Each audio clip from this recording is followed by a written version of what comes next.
بھی بہت ضروری ہوتی ہیں۔ اگر اجداد حاکم ہو اور اولاد محکوم ہو، اگر اجداد کج کلا ہو اور اولاد کج ادا ہو تو تشخص نہیں صرف تجسس باقی رہتا ہے۔ میں اپنی بات کے ثبوت کے لیے آپ کو امیر المؤمنین سیدنا عمر فاروق رضی اللہ تعالی عنہ کے دور حکمرانی میں لیے چلتا ہوں، جہاں شام کا علاقہ ہے۔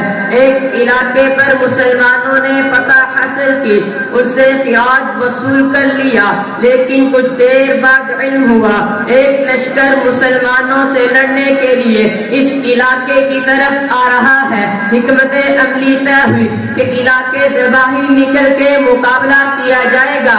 اس فیصلے کا ہونا تھا کہ امین الامت کمانڈر ابو عبیدہ بن جراح رضی اللہ تعالی عنہ نے ایسی حالت جنگ میں بھی خراج یہ کہہ کر واپس لوٹا دیا کہ ہم جن کی حفاظت کا بیمہ نہیں لے سکتے ان سے خراج بھی نہیں لیں گے۔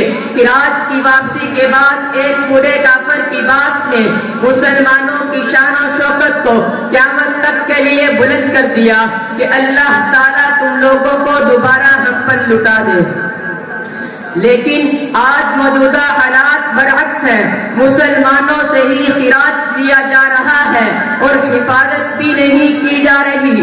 گلے کے ہار گلے کا پھندا بنتے جا رہے ہیں۔ اس قوم کے تجدد کا آخری حربہ وہی ہے جو اقبال نے استعمال کیا اور کہا تھا، میرے کعبے کو جبینوں سے بسایا کس نے، میرے قرآن کو سینے سے لگایا کس نے، تھے تو آبا وہ تمہارے ہی مگر تم کیا ہو، ہاتھ پر ہاتھ دھرے منتظر فردا ہو۔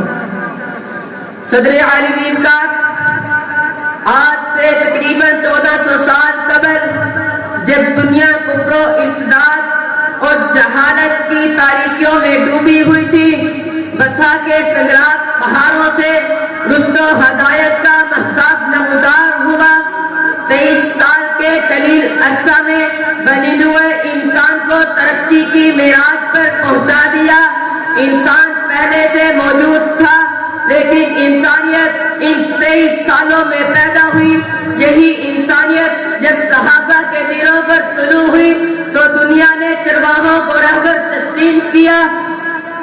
22 لاکھ مربع میل کا بادشاہ پتھر پر سر رکھ کر سو رہا ہے۔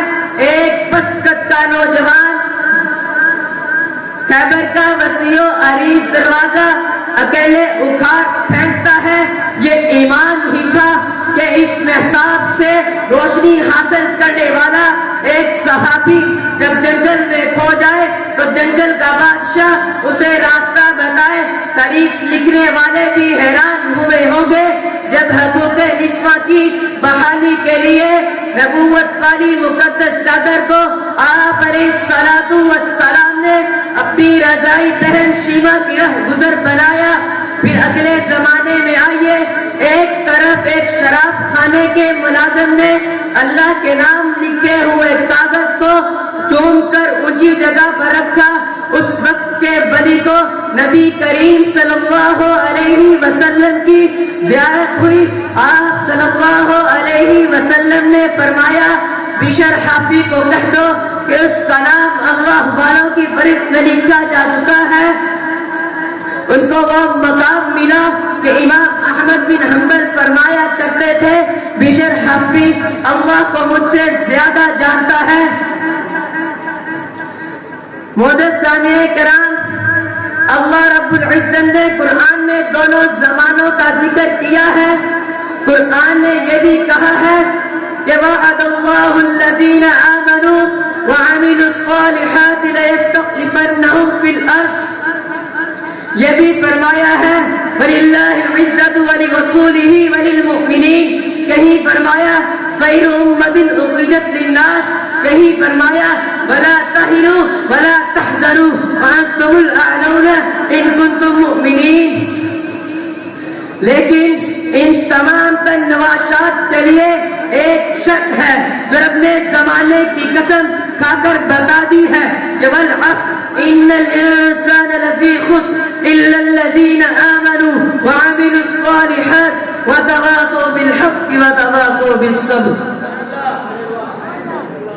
سامعین محترم، ہمارے اسلاف عزت کی منتہا کو پہنچے ہوئے تھے اور ہم انتہائی ذلت و خواری میں مبتلا ہیں، بس معلوم ہوا کہ وہ کمال ایمان سے مصرف تھے اور ہم اس نعمت عظمی سے محروم ہیں، جیسا کہ مخبر صادق نے خبر دی ہے، سیاتی علی الناس زمان لا یبقى من الاسلام الا اسمه ولا من القرآن الا نسمه۔ ان قریب ایسا زمانہ آئے گا کہ اسلام کا صرف نام باقی رہ جائے گا اور قرآن کے صرف نقوش رہ جائیں گے۔ وما علینا الا البلاغ المبین۔